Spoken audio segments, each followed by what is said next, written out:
everybody, it's Jeremy Lockhorn from the 4As. I'm so excited to be here in Austin at GSD&M's ridiculous backyard party with Kate Sheehy. And why don't you introduce yourself and tell us a little about your role? Sure. So I'm Kate Sheehy. I look after the strategy department here at GSD&M, and our headquarters is in the center of downtown Austin. And like you said, in our backyard, where we're going to have 4 bands tonight for our industry party during South by Southwest. Amazing. So this is your show, right? Like, you invited us here. We're excited to be here. But like, what's it like to be in Austin and have this happen around you? I always say it's a little bit like Christmas. The whole family comes here, whether it's film, it's music, it is the actual marketing conference that is what we do day in and day out. Yeah. But it is the best of everything, and a great moment to put your finger on the pulse of what's happening in culture, with brands. But I do love that it's broader than just marketing. Like with film and music and comedy, you're really getting a broader sense of what's happening in the world and what people are into. Right.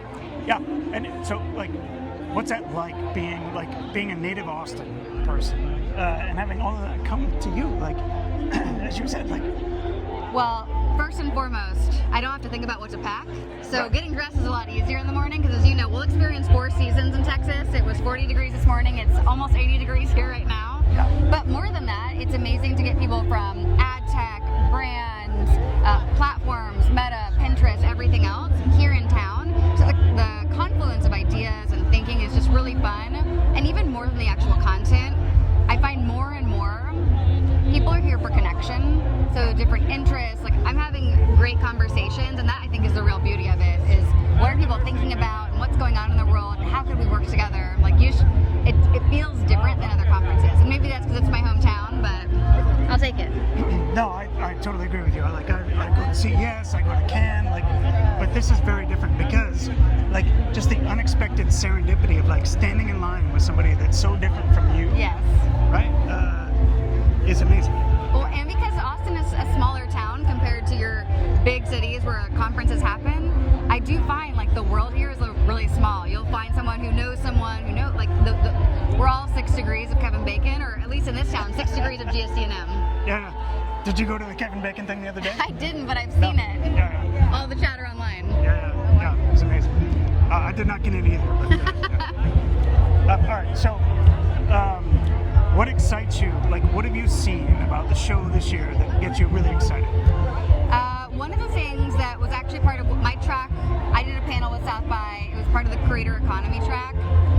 We talked about the brand risks and rewards of Creator Riz. Really focus less on how to be a great creator partner or do creator marketing, but more what does it mean for brands and companies? How has it changed in the last year? What does it look like for the next year? And that is one that has really matured, I think, over the last couple of years. And you hear influencer or creator marketing, and I feel like it can be like, well, yeah, that's been around for a while. But it was actually very intentional. We're good friends with the South by Southwest programmer who leads the marketing track. And he mentioned, like, oh, you know, I bought a little burned by NFTs. We did a ton of programming around NFTs, and where have NFTs gone? So they really wanted to focus this year's content on things that are directly applicable to brands, marketers, agencies, and what they're thinking and doing right now. And so that is one where, you know, some of the things I've seen around how brands are moving digital media budgets into creators and influencers because the reach is there, the authenticity is there, the engagement's there, and it's driving dividends has been really interesting and not something I totally expected, even though it's what my talk was about. Yeah, amazing. What, like, were there other key insights from your panel that you wanted to share? We talked a little bit about what is happening with Gen AI and creators. Like, as an agency, we're owned by Omnicom. They have been awesome at giving us tools and really unleashing us into what can and could be done that wasn't done before. So we focus a lot more on the thinking and making than we do on the stuff that doesn't need that. But what does that look like in influencer and creator marketing? If there's already, the whole premise of our talk was 70% of Gen Z is open to being an influencer as a career. And when it's a career rather than a community, like, will the advice be as authentic? But then take that one step further with Gen AI influencers.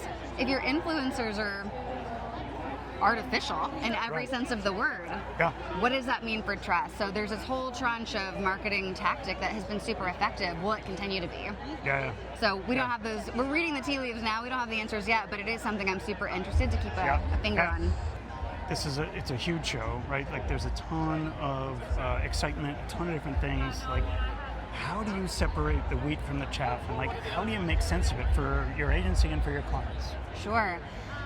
Given that we have folks from the agency who go to most of the really large conferences throughout the year, what I think about and what I ask my team to focus on is, sure, do 50% the things that are really related to our work day to day, Yep. but then 50% things that feel just a little off kilter. Yep. Things that you say, huh, that's weird.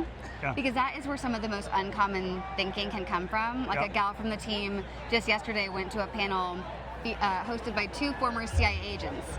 And it's how creativity and problem solving impact their jobs as spies.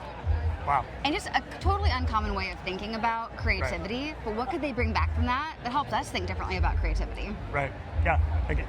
Again, it's such a mind-expanding show because of those sorts of like serendipitous moments. Well, Yeah. and mind-expanding, psychedelics is actually a big track that South by has multiple panels on mushrooms and other psychedelics and the impact on the brain, on therapy, other things. And a bunch of folks went to things like that as well and are bringing back just ideas and thoughts that might really influence how we think too. Yeah. All right, so here's the hardest question that I'm going to ask you, which is the crystal ball question. Okay. If we were to repeat this interview in 2 years, here in Austin at South by, what has changed from media and advertising ecosystem perspective? Ooh.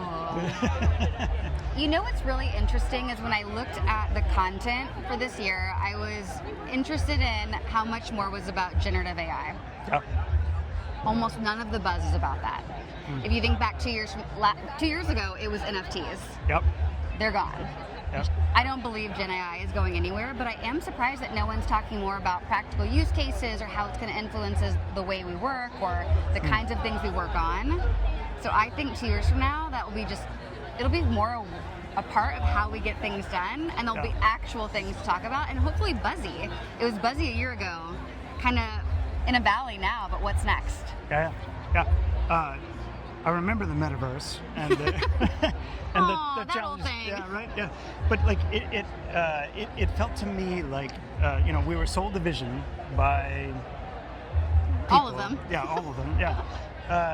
But it's not really going away. It's just kind of like it's faded into the background a little bit, and it'll take a while for the technology to catch up to the vision that we were sold. Yeah. But whereas with Gen AI, the technology is here. I think That's the exactly. use cases and how people actually adopt it is the piece that's missing. yeah, right. Yeah.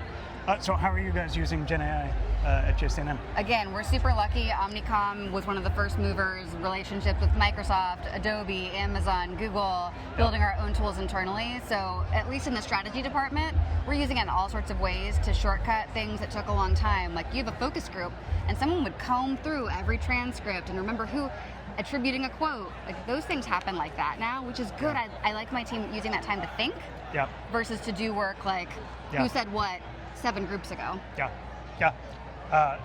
I've stolen this quote from somebody. I can't even remember who, but it was like, Gen AI automates the grunt work and liberates the great work, right? And it's Absolutely. it's so brilliant. Yeah. And that's exactly what you want people focused on. And what they want to focus on, it's what I want to focus on, is the great work. Yeah. So. Yeah. All right. Awesome. Thank you so much for spending time. I really appreciate you. Yeah. I'm here all week, recording interviews through Wednesday, so stay tuned for more. Thank you. Thank you.